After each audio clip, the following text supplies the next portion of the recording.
Hello friends, कैसे हैं आप? आई होप सो कि आप अच्छे होंगे और मैं भी बिल्कुल अच्छी हूँ। आज का ब्लॉग शुरू करती हूँ और आज है मेरी बेटी का बर्थडे।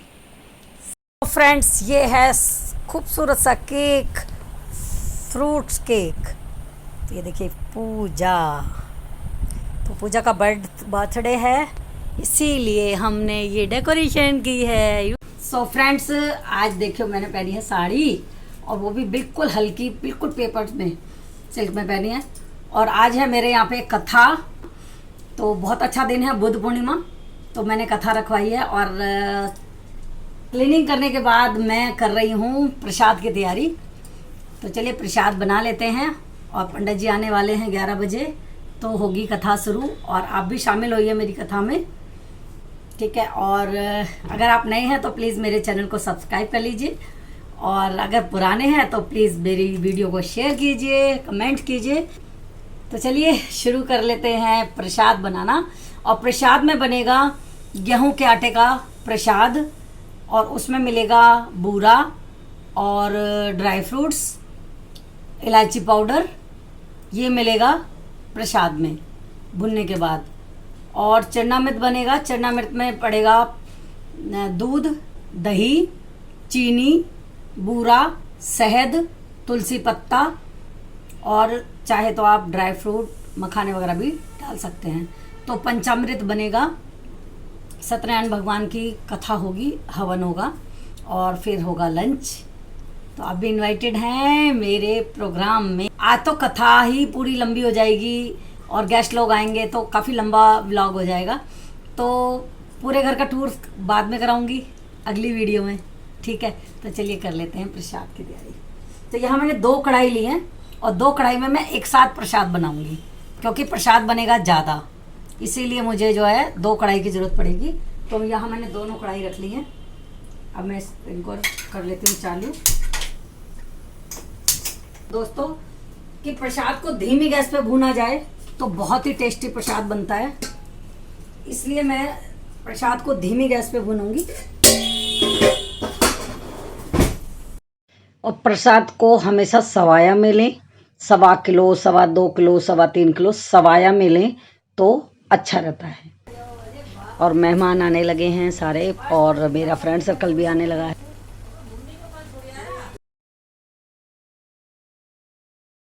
और ये मेरी भाभी आई हैं मेरे मायके से, मेरा भाई और मेरे भाभी आए हैं, तो इनको मैं बिठा रही हूँ यहाँ पर।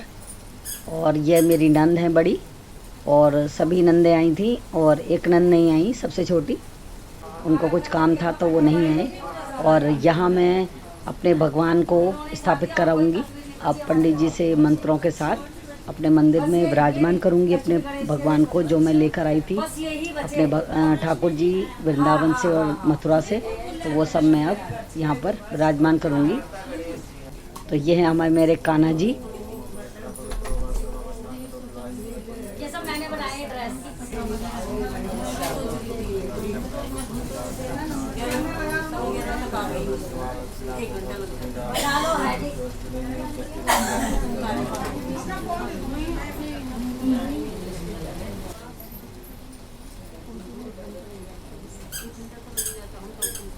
और ये है मेरे हाथ में शिव परिवार।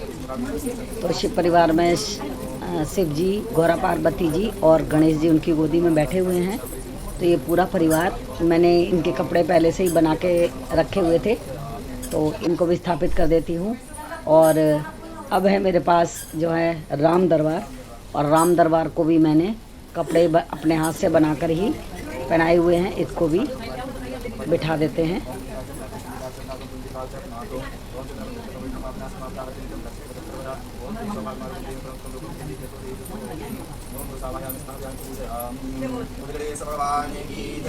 मंगलम भगवान विष्णु मंगलम गरुड़ध्वजा मंगलम पुंडरीकाक्ष मंगलाय तनोहरि।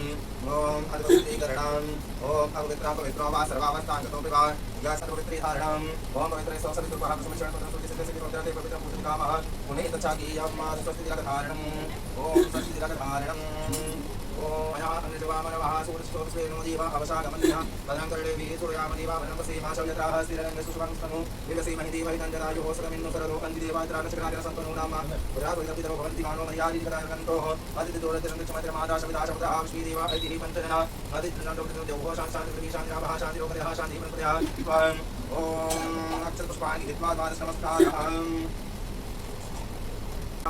लक्ष्मीपुत्रं धी सौभाग्यमार्गं देवं रूपं दिजन्ति यशोदे दुसोदहि ओम हीनवद्भवरि राजा दानविन्दो महाबलातिरक्तां निरक्षमाचरमाचरं सदावानिदायिनि संप्रेणि मन्दिरस्तु सर्वदां दे सौभाग्यमारोग्यं देहम् ओम धी सौभाग्यमारोग्यं देहं रूपं दिजन्ति यशोदे दुसोदहि ओम चन्द्रमन्त्रिं लक्ष्मी सर्वदां धी सौभाग्यमारोग्यं देहं रूपं दिजन्ति यशोदे दुसोदहि देवताभ्यो नमः ओम वासुदेवताभ्यो नमः ओम सर्वेभ्यो देवेभ्यो नमः ओम सर्वेभ्यो ब्राह्मणेभ्यो नमः ओम कनिष्ठ पुत्री पूजा शर्माणां कार्यक्रमाय तस्य कनिष्ठ पुत्रस्य दीपांशु शर्माणां कस्मानस्य सपरिवारस्य सकुटुम्बस्य शान्ततथायां श्रीबुद्धि प्राप्तं तस्य मनोरस्थितं तं मन इच्छित कामना संसिद्धिरतं मन वाञ्छित प्राप्ति हेतु सत्यनारायण कार्यक्रम के सत्यावाक्य देवतानां आशीर्वाद प्राप्तं च जन्मानस्य मनोकामना पूर्ति हेतु मन इच्छित वर प्राप्त मेरे घर में सदा की बनी रही और सदा एक सकारात्मक जगह प्रवेश वास और सदा ही आनंद के साथ परिवार व्यक्ति के साथ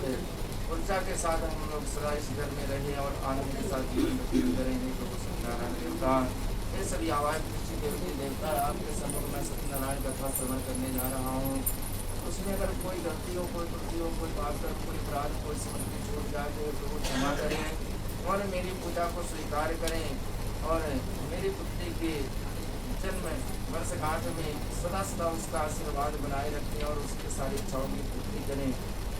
ओम सत्यनारायण देवता अरमणवान से प्राप्ति निवेद गणेश पूजनम करुणावानंदन उग्र देवतारं ध्यानम षोडशमात्का देवी ध्यानम तद पंचांग देवतानां ध्यानम प्रांत सत्यनारायण शालिग्राम देवता ध्यानम यथा शक्ति यथा भक्ति यथा शक्ति द्वारा पूजनम अर्चनम वंदनम तत्प्रांते सत्यनारायण तथा स्मरणम तत्प्रांते हवनम पूर्ण फल प्राप्त्यर्थम मन की इच्छित कामना संसिद्ध्यर्थम मनोवांछित प्राप्ति दिव्य संकल्प विकार सिद्ध्यर्थम च अस्मिन् संकल्प सिद्धिरस्तु सिद्धिरस्तु शुभानि संभवन्तु।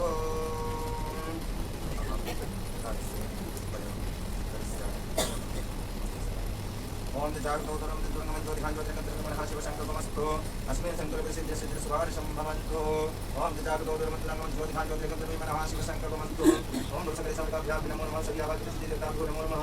ओम संकल्पविकासिद्ध्यर्थं च ओम अनमङ्गलदीपपूजनं योगिबिन्दवन्दितं दिगम्बरं काशिकापुरारिनाथ कालभैरवं मजेत् काशिकापुरारिनाथ कालभैरवं मजेत् ओम वसुदीपसकलगुरुभगवान् नमो नमः आवाहयामि स्थापयामि पूजां सर्वचरादि गन्धार्थ पुष्पाणि समर्पयामि। ओम अद पृथ्वी पूजनम ओम रुषा पृथ्वी पूजनम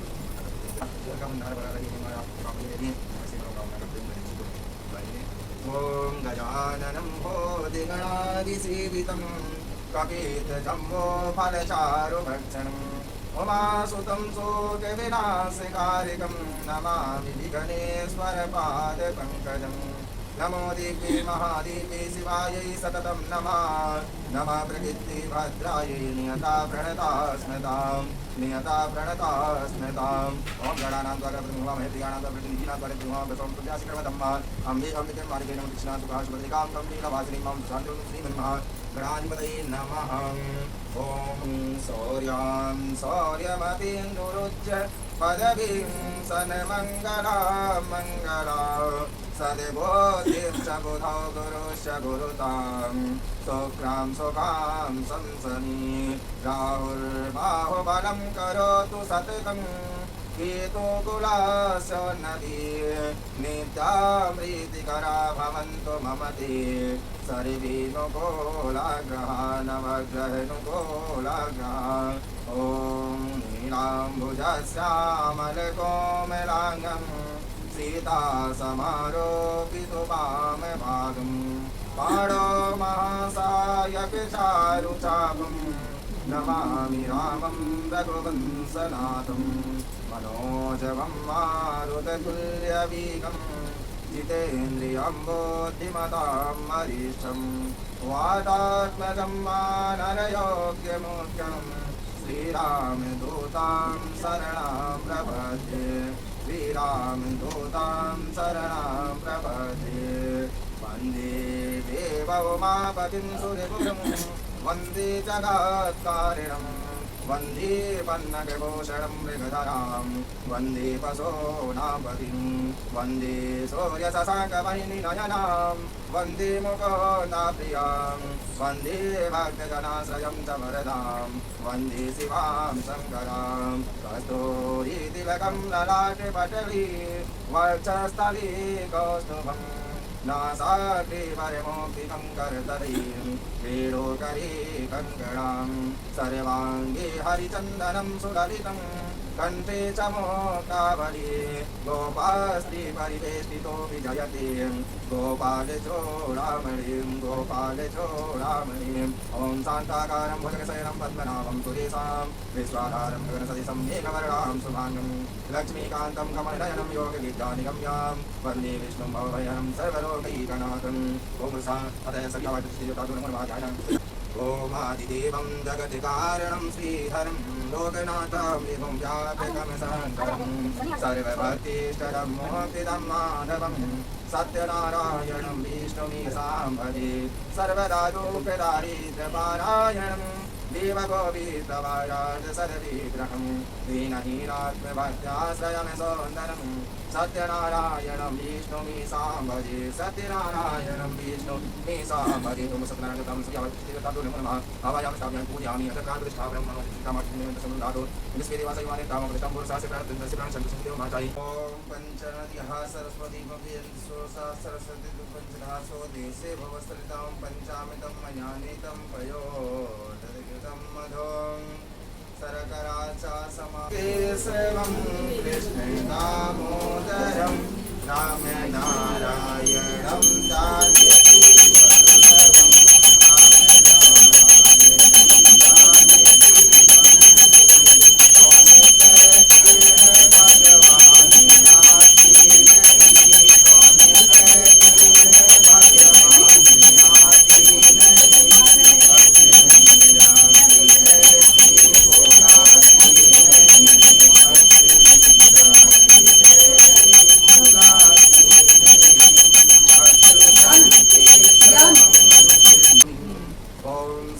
नारायण नारायण नारायण नारायण नारायण लक्ष्मी नारायण नारायण लक्ष्मी नारायण नारायण नारायण भद्री नारायण नारायण नारायण भद्री नारायण नारायण नारायण भद्री नारायण नारायण नारायण सत्यनारायण कथा श्रवणम् सत्यनारायण भगवान की जय। अद प्रथमोध्यायः। एक समय नैमिषारण्य तीर्थ में सौनकादि 88,000 ऋषियों ने श्री सूत जी से पूछा कि हे प्रभु, इस कलयुग में वेद विद्या रहित मनुष्यों को भक्ति किस प्रकार मिलेगी तथा उनका उद्धार कैसे होगा, इसलिए हे मनुष्य कोई ऐसा तत्व कहिए जिससे थोड़े समय में पुण्य प्राप्त हो गए। तथा हमें वांछित फल मिलेगा तथा सुनने की हमारी इच्छा है। सर्वशास्त्र ज्ञाता श्री सूत जी बोले, हे वैष्णव में पूज्य, आप सबने प्राणियों के हित की बात पूछी, हम श्रेष्ठ व्रत को आप लोगों से कहूंगा। इस व्रत को नारद जी ने लक्ष्मी नारायण से पूछा था। लक्ष्मीपति ने श्रेष्ठ नारद जी से कहा था, सो ध्यान से सुनो। एक समय योगी नारद जी दूसरों के हित की इच्छा से अनेक लोगों में घूमते हुए मृत्यु लोक में आ पहुंचे। यहाँ अनेक योनियों में जन्मे हुए प्राय सभी मनुष्यों को अपने अपने कर्मों के द्वारा अनेक दुखों से पीड़ित देखकर सोचा कि किस यत्न को, किस व्रत को करने से निश्चय प्राणियों के दुखों का नाश हो सकेगा। ऐसा मन में सोचकर विष्णु लोक को गए। वहाँ श्वेत वर्ण और 4 भुजाओं वाले देवों के इस नारायण को देखकर, जिनके हाथों में शंख चक्र गदा और पद्म थे तथा वरमाला पहने हुए थे, स्तुति करने लगे, हे भगवान, आप अत्यंत शक्ति से संपन्न है, मन तथा वाणी भी आपको नहीं पा सकती। आपका आदि मध्य अंत नहीं है, निर्गुण स्वरूप सृष्टि के आदि भूष व भक्तों के दुखों को नष्ट करने वाले आपको नमस्कार है। नारद जी से प्रकार की स्तुति सुनकर विष्णु भगवान बोले कि हे मुनिश्रेष्ठ, आपके मन में क्या है, आपका किस काम के लिए आगमन हुआ, नहीं संकोच कहो। तब नारद मुनि बोले, मृत्यु लोक में सब मनुष्य जो अनेक योनियों में पैदा हुए अपने अपने कर्मों के द्वारा अनेक प्रकार के दुखों से दुखी हो रहे हैं, तो हे नाथ, यदि मुझ पर दया रखते हो तो बतलाइए कि उन मनुष्यों के सब दुख थोड़े से ही प्रयत्न से कैसे दूर हो सकते हैं। श्री भगवान जी बोले, हे नाथ, मनुष्यों की भलाई के लिए तुमने बहुत अच्छी बात पूछी है। जिस काम को करने से मनुष्य मुंह से छूट जाता हुआ मैं कहता हूँ बहुत पुण्य देने वाला स्वर्ग तथा मृत्यु लोक दोनों में एक दुर्लभ व्रत है। आज मैं प्रेमवश होकर तुमसे कहता हूँ, सत्यनारायण का यह व्रत अच्छी तरह विधि पूर्वक करके मनुष्य आयु पर्यंत यहाँ सुख भोग कर मरने पर मोक्ष को प्राप्त होता है। श्री भगवान के वचन सुनकर नारद मुनि बोले कि उस व्रत का फल क्या और क्या विधान, और किसने यह व्रत को किया है और किस दिन यह व्रत को करना चाहिए, विस्तार से कहिए। भगवान बोले, दुख शोक आदि को दूर करने वाला, धन धान्य को बढ़ाने वाला, सौभाग्य तथा संतान को देने वाला, यह व्रत सब स्थानों पर विजय करने वाला है। भक्ति संतान को देने वाला, भक्ति और श्रद्धा के साथ किसी भी दिन मनुष्य सत्यनारायण के प्रातः काल के समय ब्राह्मणों और बंधुओं के साथ धर्म पारायण होकर पूजा करे। भक्ति भाव से नैवेद्य केले का फल, घी, दूध और गेहूं का चूर्ण, सवाया लेके गेहूं के अभाव में साठी का चूर्ण शक्कर तथा कुंडली और सब भक्षण योग्य पदार्थ जमा करा के भगवान को अर्पण कर देवी तथा बांधवों सहित ब्राह्मणों को भोजन करावे। पश्चात स्वयं भोजन करे, नित्य गीत आदि का आचरण कर सत्यनारायण भगवान का स्मरण करते हुए समय को व्यतीत करे। इस तरह सत्यनारायण के व्रत को जो करेगा वह मनुष्य व्रत करने पर मनुष्यों की इच्छा निश्चय पूरी होती है और विशेषकर कलयुग में भूमि पर यही मोक्ष का सरल उपाय है। सत्यनारायण भगवान की जय। श्रीमन्नारायण नारायण नारायण श्रीमन्नारायण नारायण सत्यनारायण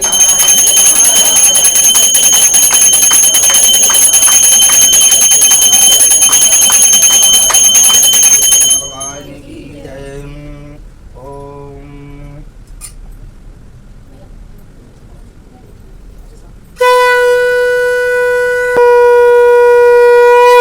सत्यनारायण भगवान की जय। अथ द्वितीय अध्याय प्रारंभ। ओम द्वितीय अध्याय प्रारंभ। सूत जी बोले, हे ऋषियों, जिसने पहले समय में इस व्रत को किया उसका इतिहास कहता हूँ, ध्यान से सुनो। सुंदर काशीपुरी नगरी में एक अत्यंत निधन ब्राह्मण रहता था। वह भूख और प्यास से बेचैन हुआ नित्य पृथ्वी पर घूमता था। ब्राह्मणों से प्रेम करने वाले भगवान ने ब्राह्मण को दुखी देखकर बूढ़े ब्राह्मण का रूप धर जा उसके पास आदर के साथ पहुंचा। दुखी हुआ पृथ्वी पर क्यों घूमते हुए श्रेष्ठ ब्राह्मण, ऐसा मुझसे कहो, मैं सुनना चाहता हूँ।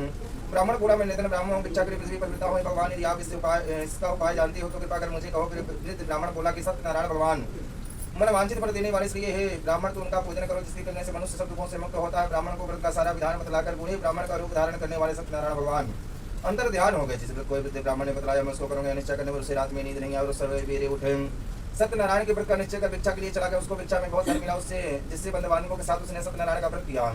इसके करने से वह ब्राह्मण सम दुखों से छोड़कर अनेक प्रकार की संपत्तियों से युक्त हुआ। उस समय से वह ब्राह्मण हर मास व्रत करने लगा। इस तरह सत्यनारायण भगवान के व्रत को जो करेगा वह मनुष्य सब दुखों से छूट जाएगा। इस तरह नारद जी से नारायण का कहा हुआ व्रत मैंने तुमसे कहा, हे विप्रो, मैं अब और क्या कहूँ। ऋषि बोले, हे मनुष्य, संसार में इस ब्राह्मण से सुनकर किसने इस व्रत को किया, यह सब हम सुनना चाहते हैं, इसके लिए हमारे मन में श्रद्धा है। सूत जी बोले, हे मुनियों, जिसने इस व्रत को किया हुआ सब सुनो। एक समय एक ब्राह्मण धन और ऐश्वर्य के अनुसार बंधुबांधवों के साथ व्रत करने को तैयार हुआ।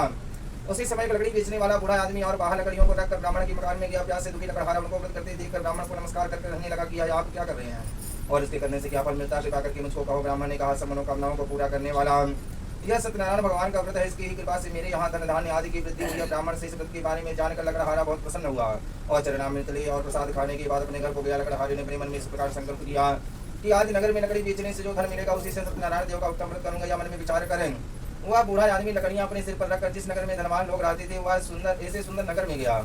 उस रोज वहां पर उन लकड़ियों का दाम पहले दिनों से चौगुना मिला।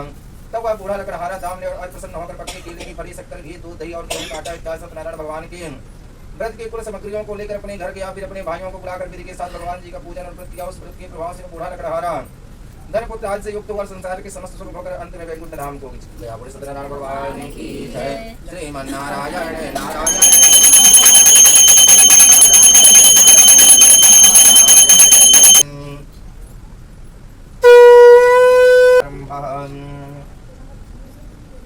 सूत जी बोले, हे श्रेष्ठ मुनियों, अब आगे कथा कहता हूँ, सुनो। पहले समय में उल्कामुख नाम का एक बुद्धिमान राजा था। वह सत्यवक्ता और जितेंद्री था। प्रतिदिन देवस्थानों पर जाता था, गरीबों को धन देकर उनके कष्ट दूर करता था। उसकी पत्नी कमल के समान मुख वाली सती साध्वी थी। भद्रशीला नदी के तरफ उन दोनों ने सत्यनारायण का व्रत किया। उस समय वहाँ एक साधु नामक वैश्य आया। उसके पास व्यापार के लिए बहुत सा धन था। वह नाव को किनारे पर ठहराकर राजा के पास गया और राजा को व्रत करते हुए देखकर विनय के साथ पूछने लगा कि हे राजन, भक्ति युक्त चित्त से आप क्या कर रहे हैं, मुझे सुनने की इच्छा है, सो आप मुझे बतलाइए। राजा बोला, हे साधु, अपने बांधवों के साथ पुत्र की प्राप्ति के लिए महाशक्तिमान सत्यनारायण भगवान का व्रत व पूजन किया जा रहा है। राजा की वचन सुनकर साधु आदर से बोला कि हे राजन, मुझसे इसका संविधान कहो, मैं भी आपके कथनानुसार इस व्रत को करूंगा। मेरी भी कोई संतान नहीं और इससे निश्चय ही होगी। राजा से संविधान सुन व्यापार से निर्मित हुआ आनंद के साथ घर गया। साधु ने अपनी स्त्री से संतान देने वाले उस व्रत का समाचार सुना और कहा कि जब मेरी संतान होगी तब मैं इस व्रत को अवश्य करूंगा। साधु ने ऐसे वचन अपनी स्त्री लीलावती से कही। एक दिन उसकी स्त्री लीलावती पति के साथ आनंदित हो सांसारिक धर्म में प्रवृत्त होकर सत्यनारायण भगवान की कृपा से गर्भवती हो गई। 10वें महीने में उसके एक सुंदर कन्या का जन्म हुआ। दिनों दिन वह इस तरह बनने लगी जैसे शुक्ल पक्ष का चंद्रमा बढ़ता। कन्या का नाम कलावती रखा गया। तब लीलावती ने मीठे शब्दों में अपने पति से कहा कि जो आपने संकल्प किया था कि भगवान का व्रत करूंगा आप उसे करिए। साधु बोला कि हे प्रिय, इसके विवाह करूंगा। इस प्रकार अपनी पत्नी को श्वासन दी नगर को गया। कलावती विद्या में विद्या को प्राप्त हो गए। साधु ने जब नगर में सखियों के साथ अपनी पुत्री को देखा तो तुरंत दूत बुलाकर कहा कि पुत्री के वास्ते कोई सुयोग वर देकर लाओ। साधु की आज्ञा पाकर दूत कंचन नगर पहुंचा और वहां बड़ी खोज कर देखभाल कर लड़की के लिए सुयोग बड़े पुत्र को ले आया। उस योग लड़के को देखकर साधु ने अपने बंद बांधवों से प्रसन्नचित अपनी पुत्री का विवाह उसके साथ कर दिया। किंतु दुर्भाग्य से विवाह के समय भी व्रत को करना भूल गया। तब श्री भगवान क्रोधित हो गए और श्राप दिया कि तुम्हें दारुण दुख प्राप्त होगा। अपने कार्य में कुशल साधु बनिया जमाता सहित समुद्र के समीप स्थित रत्नपुर नगर में गया। वहाँ दोनों ससुर जमाई चंद्रकेतु राजा को उस नगर में व्यापार करने लगे। एक रोज भगवान मकर सत्यनारायण की माया से यदि कोई चोर राजा का धन चुराकर भागा, राजा के को आता देखकर चोर घबराकर भागते हुए राजा के धन को वहीं चुपचाप रख दिया जहाँ ससुर जमाई ठहरे हुए थे। जब दोनों ने साधु वैश्य के पास राजा के धन को रखा देखा तो दोनों को बंद कर लेकर प्रसन्नता के साथ दौड़ते हुए उठाकर बोले, तो हम चोर पकड़ कर लाए हैं, क्या आज्ञा दीजिए। तब राजा की आज्ञा सुनकर कठोर कारावास में डाल दिया गया। उनका सब धन छीन लिया गया। सत्यनारायण भगवान के श्राप के द्वारा उनकी पत्नी घर पर बहुत दुखी हुई और घर पर जो धन रखा था चोर चुरा कर ले गए। शारीरिक व मानसिक पीड़ा था, भूख प्यास से अति दुखित वह अन्न की चिंता में कलावती एक ब्राह्मण के घर गई। वहाँ उसने सत्यनारायण भगवान का व्रत होते देखा। फिर कथा सुनी का प्रसाद ग्रहण कर रात को घर आई। माता ने कलावती से कहा, है पुत्री अब तक कहाँ रही हो, तेरे मन में क्या है। कलावती बोली, हे माता, एक ब्राह्मण के घर सत्यनारायण भगवान का व्रत देखा है। कन्या के वचन सुनकर लीलावती भगवान की पूजन की तैयारी करने लगी। लीलावती ने परिवार और मानवों सहित श्री सत्यनारायण भगवान का पूजन किया और वर मांगा कि मेरे पति और दामाद शीघ्र घर आ जाए। साथ ही प्रार्थना की कि हम सबका अपराध क्षमा करो। सत्यनारायण भगवान इस व्रत से संतुष्ट हो गए और राजा चंद्रकेतु को स्वप्न में दर्शन देकर कहा कि राजन, दोनों वैश्यों को प्रातः ही छोड़ दो और उनका सब धन जो तुमने ग्रहण किया है दे दो, नहीं तो मैं तेरा धन राज्य पुत्र आदि सब नष्ट कर दूंगा। राजा से इसी वचन कहकर भगवान अंतर ध्यान हो गए। प्रातः काल राजा चंद्रकेतु ने सभा में अपना स्वप्न सुनाया। फिर दोनों बड़े पुत्रों को कैसे मुक्त कर सभा में बुलाया। दोनों ने आते ही राजा को नमस्कार किया। राजा मीठे वचनों से बोला, हे महान भावों भावी, बस ऐसा कठिन दुख प्राप्त हुआ है, अब तुम्हें कोई भय नहीं है। ऐसा कहकर राजा ने उनको नए नए वस्त्र आभूषण पहनाए था। जितना धन दिया था उससे दुगना धन देकर आदर सहित विदा किया। दोनों वैसे अपने घर को चल दिए। बोले सत्यनारायण भगवान की जय। श्रीमन्नारायण नारायण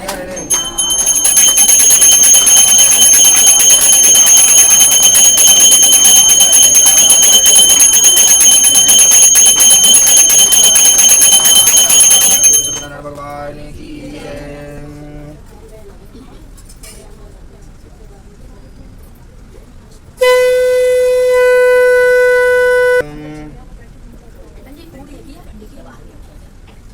ओम चतुर्थ अध्याय प्रारंभ। सूत जी बोले, वैसे मंगलाचार करके यात्रा आरंभ की और अपने नगर को चला गया। उनके थोड़ी दूर निकलने पर दंडी वेशधारी सत्यनारायण ने उनसे पूछा, हे साधु, तेरी नाव में क्या है। वाणी को बड़ी हंसता हुआ बोला, हे दंडी, आप क्यों पूछते हो, क्या धन की इच्छा है। मेरी नाव में तो बेल और पत्ते भरी है।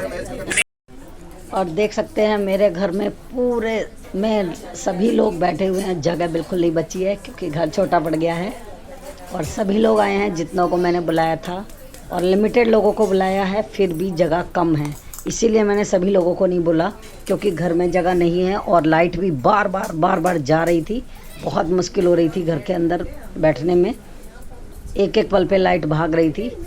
तो बहुत गर्मी भी थी, तो कैसे कैसे मैंने सारी चीज़ें अरेंज कराई। तो सभी को देख ही रहे हैं आप मेरे ब्लॉग में, कीर्तन ब्लॉग में देखते हैं मेरे सारे फ्रेंड सर्कल को।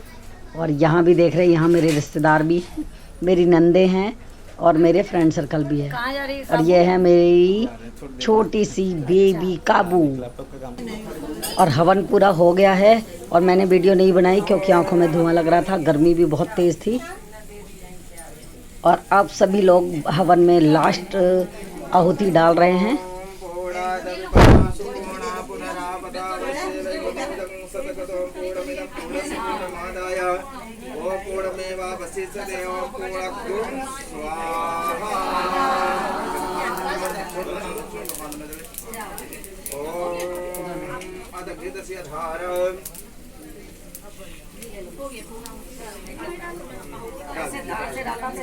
ओम गुणगुम स्वाहा। ओम धार लगाते हुए ले जाइए। ओम के दस धारा रुको न बाकी काटा मेरी नोट में ही विष्णु माना बलिया के परस भगवान की जय। ओम अद आनान्यम ओम नदकं हव प्रदननाम में सुबीर मुसब अथ मसली पजाचने होग सन्न वैसने हमें हे पजा भगवान ने प्रसन्न के तो मां रक्षा बोले सत्यनारायण भगवान की जय। ओम जय लक्ष्मी रमणा स्वामी जय लक्ष्मी रमणा सत्यनारायण स्वामी सत्यनारायण स्वामी धन्यवाद सत्यनारायण। ओम जय लक्ष्मी रमणा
और अब सुनिए भजन। कमली के ओढ़ने वाले कभी चरणों का दास बना ले, काली कमली के ओढ़ने वाले, काली कमली के ओढ़ने वाले, काली कमली के ओढ़ने वाले, अपने चरणों का दास बना ले, काली कमली के ओढ़ने वाले। मेरे स्वामी का एक पता है, सारी सूरत मस्त अदा है। मेरे स्वामी का एक पता है, सांवली सूरत मस्त अदा है। और बाल है घूंघर वाले, और वाले है घूंघर वाले, काली कमली के ओढ़ने वाले, अपने कानों का दास बना ले, काली कमली के ओढ़ने वाले, अपने चरणों का दास बना ले, काली कमली के ओढ़ने वाले। और सभी लोग भोजन ग्रहण कर रहे हैं, प्रसाद खा रहे हैं, और खाते हुए कुछ लोग जा भी रहे हैं, बधाई दे रहे हैं हमें। और सभी लोगों का थैंक्स जो भी मेरे घर पर आए और मुझे और मेरे बच्चों को आशीर्वाद दिया। क्या बात है।